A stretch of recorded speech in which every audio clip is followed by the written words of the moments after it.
جس بندے کو یہ پریشانی ہے کہ میں جہاں بھی جاتا ہوں کام کے لیے مجھے کام نہیں ملتا، جہاں بھی مجھے بلایا جاتا ہے کام کے لیے کسی اور کو سلیکٹ کیا جاتا ہے اور میں واپس ہو جاتا ہوں، یا کبھی کام شروع کیا اور کمپنی والوں نے یا گورنمنٹ نے اس کو نکال دیا۔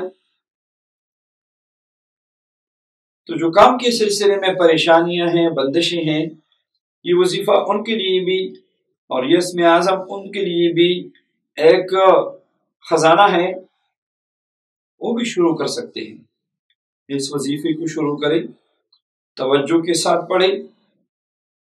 یا بدیع السماوات والارض ذا الجلال والاکرام 500 مرتبہ، اول اور آخر 5 مرتبہ درود شریف کے ساتھ، اور دعا مانگے، رزق کے دروازے کھل جائیں گے۔ ایک نہیں، آپ پہ انشاءاللہ 1000 دروازے رزق کے کھلیں گے۔ اور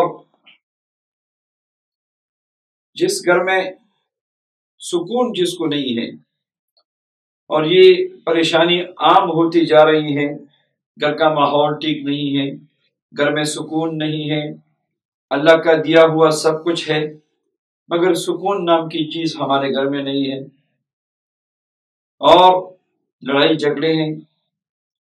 جب سارے اکٹھے ہوتے ہیں گھر والے، لڑائی جھگڑی شروع ہو جاتی ہے۔ تو ان کے لیے بھی یہ مبارک اسم، یہ ایک اللہ کی طرف سے ایک بہت بڑی نعمت ہے۔ انشاءاللہ آپ کے گھر میں سکون آ جائے گا، آپ کی زندگی سکون والی زندگی بن جائے گی، گھر کا ماحول پیار و محبت کا ماحول بن جائے گا۔ یا بدیع السماوات والارض یا ذا الجلال والاکرام 500 مرتبہ پڑھیں، اول اور آخر 5 مرتبہ درود شریف کے ساتھ، پانی پر دم کریں، سب گھر والی پیئے اور پڑھنے کے بعد دعا کریں۔ اکثر لوگ پوچھتے ہیں کتنے دن پڑھیں، تو میں اس چیز کی تھوڑی وضاحت کرتا ہوں کہ وظیفہ جو ہے اس کے لیے آپ کا اخلاص اور توجہ ہونا چاہیے اور یقینی کامل ہونا چاہیے۔ تو انشاءاللہ آپ اس کو پڑھیں، کم از کم 40 دن پڑھیں، اس سے زیادہ بھی آپ پڑھ سکتے ہیں، مگر اس کی برکات 8-10 دن کے بعد شروع ہو جائے گی۔ پھر آپ کو خود پتہ چل جائے گا کہ یہ وظیفہ میں نے کتنے دن پڑھنا ہے، ساری زندگی جاری رکھنا ہے اور 40 دن جاری رکھنا ہے، 2 مہینے جاری رکھنا ہے۔ جتنا آپ پڑھیں گے اتنے آپ پہ خیر و رحمت کی، برکت کے، رزق کی اور شادیوں کے بارے میں جو پریشانیاں ہیں وہ ساری ختم ہوگی اور برکتوں کی دروازے کھل جائیں گے آپ پہ۔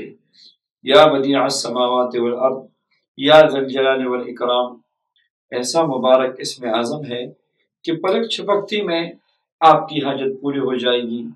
صرف بات یقین کی ہے اور تڑپ کی ہے اور ماننے کی ہے۔ اللہ جل شانہ اس مبارک اسم کی برکات ہم سب کو نصیب فرمائے۔